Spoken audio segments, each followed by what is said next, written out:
시청자 여러분 안녕하십니까. 굿모닝 포인트 경제연풍 시작합니다. 유럽연합이 중국산 전기차에 최고 45.3%의 관세 폭탄을 부과하기로 확정했습니다.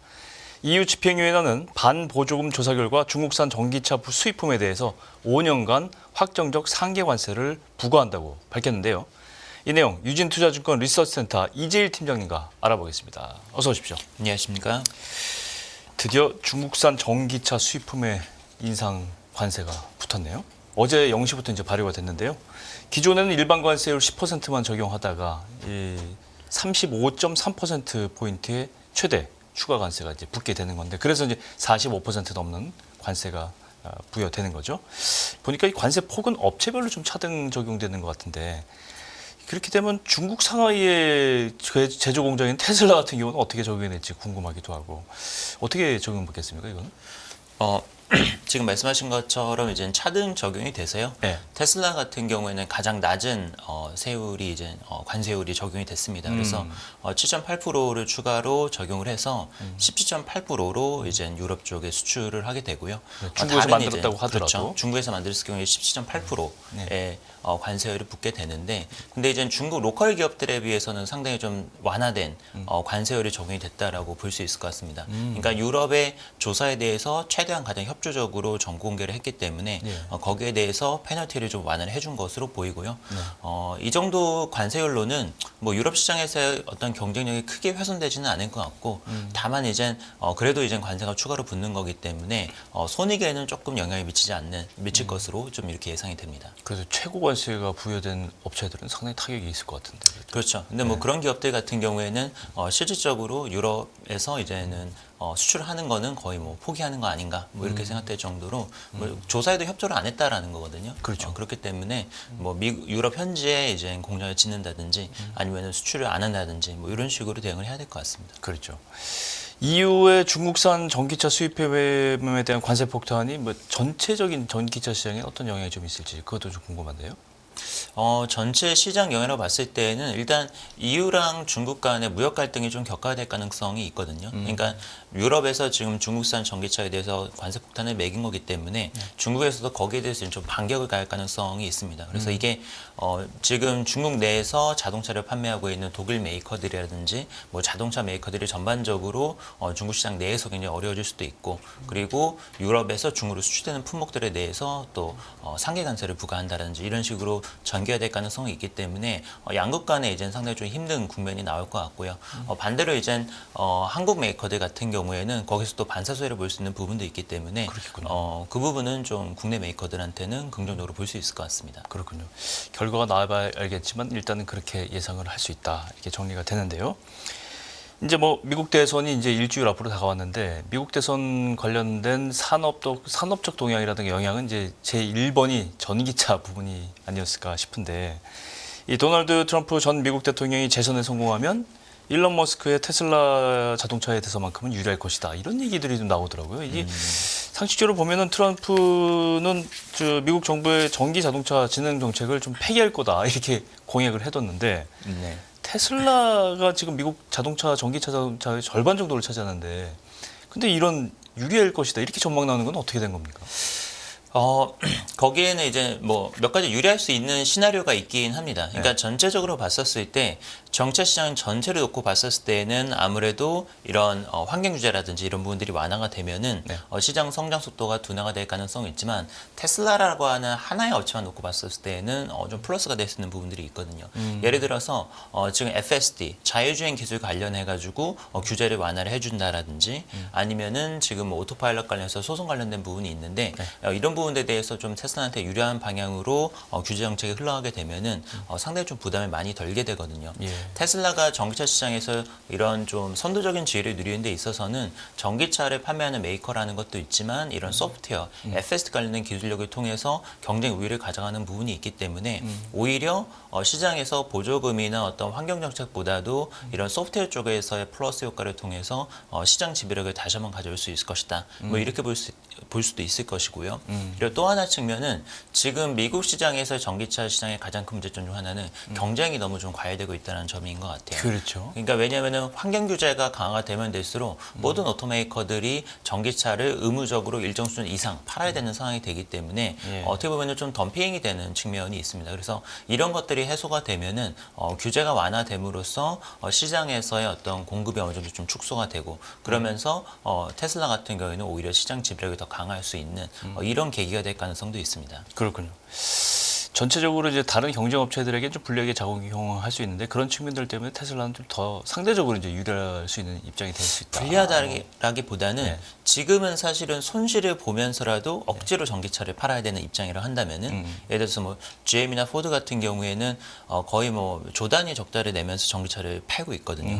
근데 뭐 헐값에 파는 거죠. 그렇죠. 수익성 확보를 못한 상태에서 그렇죠. 그러다 보니까 이제 다른 전기차 메이커들도 다 같이 피해를 보는 건데 시장의 그런 경쟁 환경 속에서 그럴 필요가 없어지면은 뭐 당연히 GM, 포드도 좋을 것이고 뭐 테슬라도 좋고 뭐 이런 상황이 될 수도 있습니다. 그렇군요. 그리고 또 한 가지는 정치적으로 보면 일론 머스크가 이 트럼프 후보를 굉장히 지지하는 쪽으로 그렇게 돼 있잖아요, 지금. 네. 그것도 좀 영향이 있지 않을까. 정서적으로 좀 그런 생각도 듭니다. 테슬라 실적을 보면은 뭐 일단 예상 웃도는 실적 발표를 지난주에 했고 이게 더 특이한 게 내년 판매 전망을 최대 30%까지 더 팔 수 있다. 이렇게 얘기를 했잖아요. 근데 이거를 얘기를 들은 월가 반응은 좀 엇갈리는 것 같아요. 그럴 수 있다. 뭐 목표 주가도 올리고 그랬지만은 그런 사람도 있지만 월가 분석가 중에는 또 내년에 20-30% 판매 증가는 사실상 좀 불가능하다, 좀 어렵다 이렇게 판단하고 있는데 이재일 팀장님 어떻게 생각하세요? 일단 제가 봤을 때는 상단보다는 좀 하단 쪽에 그래도 좀 가까운 수치가 아닐까 좀 이렇게 생각이 듭니다. 내년도 전망을 보게 되면 사실 테슬라 같은 경우에는 생산량을 조절하는 게 좀 관건이 될 수도 있어요. 예를 들어서 미국에서 사이버 트럭을 지금 올해 들어와서 출시를 해서 판매를 하고 있는데 네. 사실상 사이버 트럭의 양산 속도가 어떻게 나오냐에 따라서 판매 전망이 굉장히 좀 많이 올라갈 수 있습니다. 그러니까 지금 대기 수요는 굉장히 많은 상태에서 사이버 트럭이 생산이 안 되기 때문에 지금 문제가 되는 것인데 만약에 이제 생산의 병목이 해소가 된다고 한다면은 또 그만큼 또 플러스가 많이 나올 수 있는 것이죠. 그리고 지금 모델 Y의 어떤 리프레시된 모델이 내년도부터 이제 생산이 예정이 돼 있습니다. 근데 그게 또 예정대로 잘 생산이 된다고 한다면은 또 모델 Y에 대한 수요가 또 대폭 증가할 수 있기 때문에 그런 점들을 감안하면은 20-30%의 생산 증가율, 그러니까 판매 증가율이 불가능한 건 아니다. 근데 다만 알다시피 이제 일론 머스크 같은 경우는 굉장히 좀 긍정적으로 전망치를 좀 제시하는 경향이 좀 있는 거를 좀 감안을 해야 되고 거기에다가 내년 시장 환경을 보게 되면은 유럽에서는 아무래도 좀 관세가 추가로 부과되는 부분이 있고요. 네. 미국 같은 경우에는 대선 직후에 전기차 관련된 정책들이 좀 어떻게 바뀔지 모르는 이런 불확실성이 지속이 되면은 소비자들도 사실은 좀 구매 판단을 좀 늦출 수 있어요. 그러니까 구매 판단에 늦추거나 아니면은 오히려 구매를 올해 안에 해야 되겠다 이러면서 올해 또 선수화가 발생할 수도 있고 뭐 이런 변수들이 있기 때문에 그에 따른 불확실성에 따른 플러스 마이너스는 좀 감안해야 되지 않나라고 생각을 합니다. 그렇군요. 주가 얘기를 좀 안 할 수가 없는데 사회 질문인데요. 이게 테슬라가 이제 최고가가 414달러, 2021년 11월이었어요. 네. 그때 이제 414달러에서 이제 쭉 아시다시피 떨어졌다가 100달러대까지 떨어졌다가 지금 어제자로 보니까 260달러 부근인데 반등을 하고 있단 말이죠.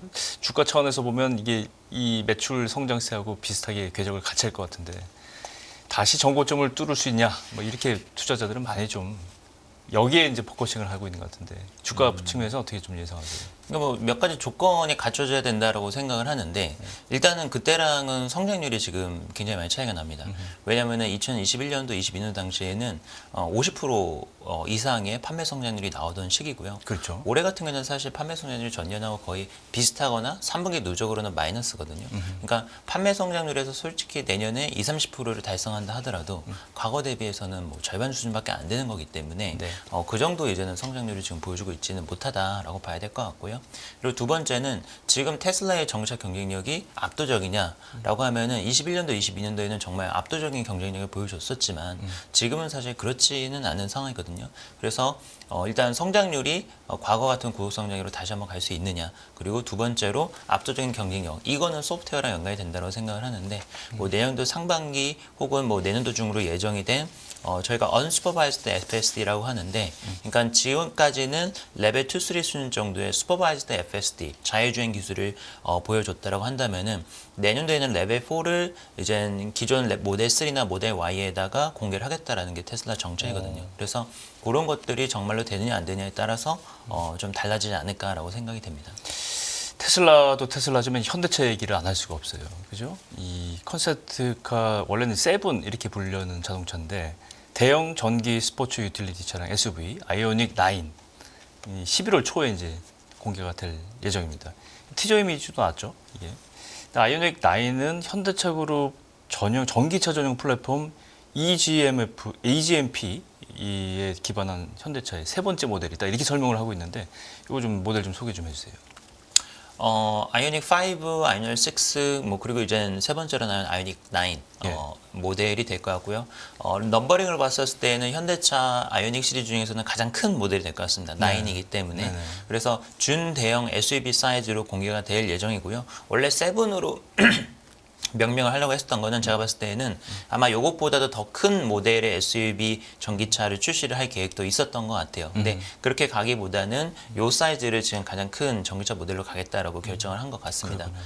지금 보게 되면은 대형 SUV EV에 대한 수요가 미국 내에서는 상당히 좀 존재를 한다고 볼 수 있습니다. 다른 지역에서는 아주 큰 SUV에 대해서는 뭐 그렇게 수요도가 높진 않거든요. 근데 미국 시장을 공략하기 위해서 나온 모델이라고 볼 수 있고 상당히 이제는 고성능, 고가 모델이기 때문에 프리미엄 시장에서의 어떤 현대차 EV의 경쟁력을 좀 가늠할 수 있는 지표가 되지 않을까라고 생각이 됩니다. 다만 이젠 기아 EV9이 앞서서 출시가 됐었는데 사실 시장 반응이 아주 좋지는 않았어요. 예상했던 것보다 판매가 기대치에 못 미쳤는데 소비자들이 프리미엄급 EV에 대해서 어떤 구매하고자 하는 가격대가 지금 눈높이가 좀 안 맞거든요. 그래서 가격 설정을 좀 어떻게 가져갈 건지 그리고 기아인 만큼 프리미엄 어떻게 보면 가장 넘버링이 높은 모델인 만큼 얼마만큼 어떤 경쟁력을 좀 입증할 수 있을지 이런 것들이 좀 관전 포인트가 될 것 같습니다. 미국 시장에서는 픽업 트럭이라든가 대형 SUV라든가 이런 것들이 다른 국가들이나 특히 우리나라에 비해서는 잘 팔리는 거잖아요, 그죠? 그렇죠. 큰 선호도가 차이에 대한 선호도가 높으니까. 굉장히 높죠. 예, 그러니까 아이오닉 9을 좀 기대를 해볼 수 있다 그랬는데 현대자동차가 전체적으로 봤을 때 올해 3분기까지 보면 미국 전기차 판매량 좀 부진해요. 보니까 통계를 제가 갖고 왔는데 아이오닉 5는 이 3분기에 전년 대비 1% 감소했어요. 11,590대 판매됐고 아이오닉 6는 57% 감소한 2,185대에 그쳤습니다. 근데 같은 기간 비교를 해보면 GM의 미국 전기차 판매량은 전년 대비 60% 상승한 32,000대가 넘었단 말이에요. 이 GM 차에 비해서 분명히 아이오닉이 뭐 그렇게 기술력이 뭐 달린다든가 이럴 것 같지 않은데 이런 현상이 나오는 배경 분석 좀 부탁드릴게요. 일단 가장 큰 거는 앞서 말씀드린 것처럼 환경 규제가 존재를 하고 그리고 모든 메이커들은 환경 규제를 맞추기 위해서 의무적으로 어느 정도 일정 수준 이상의 전기차를 팔아야만 합니다. 지금 상황에서는. 근데 현대기아차 같은 경우에는 올해 상반기에도 나쁘지 않았어요. 계속 이제는 전기차 판매가 안정적으로 성장을 했었고 GM 같은 경우에는 몇 가지 좀 생산 차질 이슈도 있고 하면서 전기차 판매가 상반기 때 굉장히 안 좋았습니다. 그래서 지금 하반기는 어떤 상황이냐면은 상반기 대비해서 전기차를 굉장히 많이 팔아야지만 그래야지만 이제 환경 규제를 맞출 수 있는 상황이에요. 그래서 어떻게 보면은 덤핑을 하고 있는 거죠. 지금 굉장히 할인 정책도 하고 인센티브도 쓰면서 시장에 좀 이제 싼 가격에 전기차를 판매를 하고 있는 거기 때문에 이게 전기차는 사실 지금은 판매 대수만 가지고 좀 따지기는 힘듭니다. 네. 왜냐하면 워낙 가격 할인 경쟁이 지금 심각하기 때문에. 그렇죠. 그래서 다들 이제는 환경 규제를 맞출 수 있는 수준에서 전기차 판매를 조절을 하고 있다라고 봐야 될 것 같고요. 그래서 지금 시점에서 뭐 3분기 때 일시적으로 전기차 판매가 안 되는 거는 아주 뭐 크게 의미를 부여하기는 좀 어려울 것 같습니다. 그렇군요. 미국 시장도 그렇지만은 현대자동차는 이제 판매 부진을 중국에서도 좀 겪고 있고 미국에서도 돌파할 숙제들이 있는데 그렇기 때문에 신흥시장의 강자로 떠오른 인도 시장을 공략할 수밖에 없었다. 저는 이렇게 보고 있는데 이 인도에서 지금 점유율 높이기 위해서 현지 맞춤형 내장 시스템 연구 개발에 속도를 내고 있다. 이런 기사들을 봤어요. 이 현지 내장 이게 뭐 우리가 자동차를 보통 판매할 때 다른 제품도 그렇지만 현지화 전략을 쓰는 게 뭐 없는 건 아니잖아요. 근데 내년에 보면 중국과 인도에서 이런 전략 차량을 현지화 전략을 탑재한 차량을 판매할 것이다. 이런 전략은 어떻게 보세요? 뭐 굉장히 뭐 좋은 전략이라고 생각을 하고 있고요. 네. 그리고 각 나라마다 그 요구하는 어떤 스펙이나 구성들이 좀 많이 차이가 있습니다. 예를 들어서 뭐 인도 시장 같은 경우는 그냥 뭐 아주 뭐 특징적인 점 중에 하나는 뭐냐면은 저희 나라 같은 경우는 이제 경적을 잘 안 울리잖아요. 인도에서는 경적을 굉장히 크게 울리기 때문에 예. 경적 사운드도 이제 굉장히 중요하고요. 오. 그리고 백미러 같은 경우가 굉장히 좀 많이 파손이 되기 때문에 예. 옛날에는 이제 백미러 그 사이드 사이드 미러, 미러? 사이드 미러 같은 경우에도 이제는 뭐 아예 뭐 이제는 잘 달지도 않고 뭐 이런 경우도 좀 많았었거든요. 앞길이 복잡하고 오토바이 많고 이러니까. 네, 그러다 보니까 이제는 사이드 미러 치고 지나가고. 그쵸, 계속 좀 파손이 되고 하다 보니까 이거를 좀 문제를 어떻게 해결할 것인가. 그리고 또 오디오 시스템에 대한 관심도가 굉장히 높다라고 합니다. 그래서 각 나라마다 이제 좀 요구하는 그리고 포커스를 맞추는 좀 스펙이 좀 다르고 그리고 가격대가 또 다르잖아요. 네. 그러면서 또 가격을 또 싸게 만들어야 되다 보니까 선호하는 옵션은 굉장히 강조를 하고 그리고 비선호하는 옵션 같은 경우에는 조금 스펙을 다운하고 뭐 이런 조절들이 필요합니다. 그리고 중국 같은 경우에도 굉장히 또 첨단 기술에 대한 관심들이 많은 소비자들이 많기 때문에 안에 들어가는 ADAS 시스템이라든지 아니면은 뭐 AI 인공지능 비서라든지 뭐 이런 것들에 대해서 굉장히 또 선호도가 높거든요. 그래서 국가마다 그런 차이점을 반영을 해서 이제는 내장이나 아니면은 차량 상품을 구성하는 뭐 이런 전략들을 적극적으로 사실은 원래 이제는 했어야 되는 거고 그렇죠. 지금까지도 사실은 좀 잘 했던 부분인데 네. 더 이제 강화를 하려고 하는 것 같습니다. 보면 저희가 일반 소비자 입장에서 봤어도 이제 색상이라든가 색상 시트 색깔이라든가 네. 차의 이제 도장 색깔이라든가 이런 것도 나라별로 선호하는 게 좀 다른 것 같아요. 그죠? 우리나라는 약간 흑색, 뭐 검은색, 뭐 은색, 흰색 이런 걸 좋아하는데 인도나 중국은 좀 다르게 보이던데 그런 것도 생각해 보신 적 있습니까? 그렇죠. 뭐 중국 같은 경우는 뭐 빨간색을 이제는 굉장히 좀 뭐 길한 거기 색으로 들어오는. 본다라든지 근데 또 인도에서는 그 빨간색을 또 굉장히 또 안 좋아하거든요. 그렇습니다. 네, 또 종교적으로 또 이제는 터부시하는 색깔이기도 하기 때문에 각 나라마다 그런 선호도 차이가 굉장히 또 존재를 합니다. 근데 뭐 이제 색상 같은 경우에는 보통은 이제는 선택을 할 수 있기 때문에 뭐 그거는 이제 다양하게 옵션을 가져가면 되긴 하는데 뭐 예를 들어서 뭐 어떤 거는 이제는 이 나라에서는 전혀 신경 안 쓰는데 뭐 그거를 굳이 공들여 가지고 비싼 가격에 놓게 되면은 당연히 차가 안 팔릴 수밖에 없기 때문에 그런 것들이 이제 좀 세심하게 조절을 할 필요가 있죠. 그렇군요. 현지화 전략 굉장히 좀 연구해 볼 만한 그런 아이템인 것 같습니다. 현대차 뭐 인도와 관련해서는 뭐 지난 22일에 상장권 이걸 얘기를 안 할 수가 없죠. 이번 상장으로 현대자동차가 4조 5천억 원의 현금을 확보를 했습니다. 이게 사이즈만 봐도 인도 주식시장 개장 이후에 가장 큰 IPO였다 이렇게 파악이 되는데 그만큼 인도에서 현대차가 인기가 높다 또 굉장히 중요한 포지션을 차지하고 있다 이렇게 보이는데 인도 증시의 상장 그리고 인도 시장에서의 전략적인 어떤 앞으로의 전망들 좀 정리를 해주세요. 일단 인도 시장 상장 관련해서 기대가 이제 좀 굉장히 높았었고요. 그리고 굉장히 성공적으로 IPO를 진행을 했는데 문제는 이제 IPO 이후의 주가 성과는 약간 좀 기대에 못 미치는 것 같습니다. 인도 시장이 워낙에 지금 시장이 화랑이기 때문에 IPO 이후에는 주가가 좀 상승하는 이런 모습이 나타나는 게 일반적인데 주가 상장 이후에 퍼포먼스가 뭐 그렇게 좀 좋지는 않기 때문에 네. 그 부분이 조금 아쉬운 측면이 있고요. 네. 현대차 그룹의 앞으로의 인도 시장 전략을 보게 되면은 라인업을 좀 확대를 하고 그러니까 지금 SUV 들어가는 부분도 조금 더 촘촘하게 라인업을 넣어서 인도 시장 소비자들의 어떤 니즈에 맞게 구성을 하려고 하고 있고요. 그리고 파워트레인도 지금까지는 내연기관차 중심이었다고 한다면은 하이브리드나 전기차 차종도 투입을 함으로써 파워트레인 쪽에서도 이제 좀 선도적인 입지를 좀 강화하려고 계획을 하고 있습니다. 캐파도 지금 내년도 말 정도가 될 것 같은데 인도에서 또 푸네에서 이제 신공장이 또 현대차 같은 경우는 가동을 하게 될 거고 네. 기아도 이제는 또 기존에 있던 사이트가 공간이 좀 충분하기 때문에 현재 뭐 한 34만 대 정도에서 50만 대까지도 캐파를 늘릴 수 있는 부분이 있기 때문에 양적인 확장을 통해서 또 가격 경쟁력을 또 가져가는 이런 전략들을 취하게 될 것 같습니다.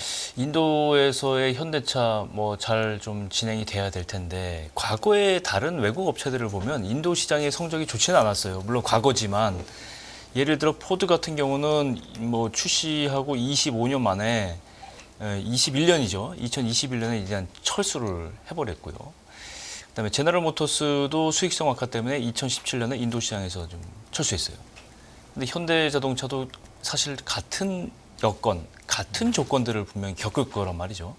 이 부분에 대해서도 좀 많이 연구를 좀 해야 될 것 같은데 현대차에서 물론 전략을 세우고 있겠죠, 당연히. 근데 다른 업체들이 인도 시장에서 물러날 때 가장 주요 요인으로 꼽는 그런 것들이 좀 공통적인 게 있습니까? 뭐 결국에는 현지화인 것 같습니다. 현지화. 그러니까 현지 고객들의 니즈에 얼마나 맞춰줄 수 있느냐의 문제인데 지금 보면은 동남아나 인도 이 지역에서 차량을 판매하는 업체들이 일본 차랑 한국 차밖에 안 남았거든요. 그러니까 결국에 보게 되면은 독일, 뭐 유럽 메이커들이라든지 아니면은 뭐 미국 메이커들 같은 경우에는 뭐 이 현지화 전략을 발휘한다 하더라도 기본적으로 가지고 있는 차량들이 이쪽 지역에서의 어떤 니즈랑 좀 잘 맞지가 않아요. 예를 들어서 미국에서 판매하는 대형 SUV 이런 건 인도에 갇혀갈 수가 없고요. 걔네들은 그런 차 위주로만 연구 개발을 해왔는데 인도 시장 하나를 위해서만 위해서 소형차를 만든다? 이제는 수입 타산이 안 맞는 거죠. 당연히 이제는 시장에 좀 퇴출이 될 수밖에 없습니다. 그래서 차량의 어떤 기본적으로 가져가는 DNA 자체가 어떻게 보면은 좀 적합하지 않은 측면이 있었고요. 또 이 시장을 그렇게까지 해가지고 공략해야 되느냐? 뭐 이러느니 그냥 미국 시장에서만 열심히 팔겠다. 이런 전략을 가져가면서 결국에는 한국하고 일본 차들만 지금 남게 된 것 같습니다. 좀 더 궁금한 사항이 지금 인도에서는 사실은 자동차 보급률이 다른 나라보다 좀 떨어질 거다 저는 생각하고 왜냐하면 SOC들이 좀 부족하다 저는 그렇게 알고 있는데 도로라든가 여러 가지 기반 시설을 만드는 게 좀 아직도 확충을 해야 되는 건데 그런 측면도 있고 그러면 당연히 자동차 판매는 불리한 여건이잖아요, 그죠? 근데 이런 상황에서 지금 SOC가 잘 된 나라에서는 먹히는 이 전기차라든가 자율주행이라든가 이런 것들이 인도 시장에 적용하기엔 좀 이르지 않나 그런 뭐 약간 합리적인 의심 같은데. 전기차 같은 경우는 인도 시장에서 비중이 굉장히 작고요. 네. 사실 전기차는 이제 막 시작하는 단계고 인도 시장에서 전기차가 고속 성장할 것 같지는 않습니다. 그러니까 시간이 좀 걸리겠죠. 시간이 좀 많이 걸릴 수밖에 없어요. 왜냐하면 인프라 자체가 워낙 없기 때문에 그러니까요. 몇몇 대도시를 제외하고는 어떤 전국적인 그런 전기차 충전망 이런 거를 갖추는 건 정말로 굉장히 좀 오랜 시간이 걸릴 거고요. 근데 다만 이제 도심 내에서 대도시 내에서라고 이제 좀 한정을 짓는다라고 하면은 환경적인 목적에서 예를 들어서 지금 유럽 지역 같은 경우도 보면은 디젤 차가 도심 내부에는 이제 진입을 못하게 한다든지 노후차들이 이런 규제들을 시행을 하고 있거든요. 그래서 도심 환경 개선을 위해서 친환경 차를 이제는 정책적인 차원에서 또 육성을 하려고 하고 있기 때문에 거기에 대응하는 수요가 분명히 있을 거다. 그리고 궁극적으로 이런 인도 정부 같은 경우에도 친환경차로 가는 게 방향성이 맞다라는 것을 인지를 하고 있기 때문에 예. 거기에 대해서 좀 적극적으로 발맞춰 나가야 돼. 발맞춰 나갈 수 있는 메이커가 결국에는 또 시장 점유율이 전체적으로 커질 수밖에 없는 그런 구조다라고 봐야 될 것 같습니다. 인도 시장에서 브랜드별 마켓 쉐어는 대충 어느 정도 됩니까? 현대차 일단 궁금한데요. 현대차랑 기아차랑 합산으로 20%를 조금 넘어서는 인도에서요? 네, 20% 조금 넘고요. 맞네요. 그리고 마루티 스즈키라고 하는 네. JV죠. 스즈키랑 이제 마루티의 JV가 50% 가까이 됩니다. 50% 가까이 되고 그다음에 뭐 마인드라 앤 마인드라 뭐 이런 그 인도 로컬 업체들 뭐이 이렇게 타타. 포진돼 있습니다. 타타. 예. 타타도 있고. 그래. 아직은 인도 로컬 업체들이 그렇게 포지션이 크진 않네요, 그죠? 절대적인 건 일본 차들이 점유를 하고 있다 이렇게 봐야 되겠네요. 마루티 스즈키를 일본 차로 보면은 그렇게 볼 수도 있고요. 현지 생산하기 때문에. 현지 생산하는 것도 있지만 모델 자체가 이제 마루티 스즈키라는 회사 자체가 인도 시장의 비중이 거의 뭐 7, 80% 되는 회사라서 거의 인도 전용 제조사군요. 인도 전용 회사이기 때문에 일본의 기술을 가져와서 만든 거는 맞기는 하지만 이게 뭐 도요타, 혼다랑은 조금 다른 특이 케이스죠. 그래서 인도 시장이 굉장히 좀 특화가 돼 있는 메이커고 거기가 이제 본진이기 때문에 인도 사람들 같은 경우에는 또 마루티가 앞에 있잖아요. 그렇죠. 그러니까 이게 뭐 본인 자국차라고 생각하겠네요. 네, 자국차라고 거의 생각합니다. 그리고 판매되는 차량 차급도 보면은 현대차보다 한 급 밑에 차들을 팔아요. 1,000만 원 초중반 정도. 현대차 같은 경우는 뭐 한 2천만 원 내일 정도라고 보면은 약간 프리미엄. 네, 프리미엄급이요. 컨셉이네. 네, 마루티 같은 경우는 1,000만에서 1,500만 원 정도 되는 차를 팔기 때문에 일본 차라고 볼 수도 있지만 실질적인 차량 판매되는 것은 그렇지는 않습니다. 인도 뭐 세계 최대 인구 국가 아닙니까? 시장성이 앞으로 많은데 선전을 바래 보겠습니다. 네, 지금까지 유진투자증권 리서치센터 이재일 팀장님과 함께 자동차 관련된 얘기들을 나눠봤습니다. 오늘 말씀 고맙습니다. 끝나지 않은 여정, 변화의 물결소. 우리의 질문은 계속될 것입니다. 거대한 역사로 읽는 인간의 욕망과 부의 흐름, 새로운 부의 미래를 알려드립니다. 자본주의의 적은 자본주의.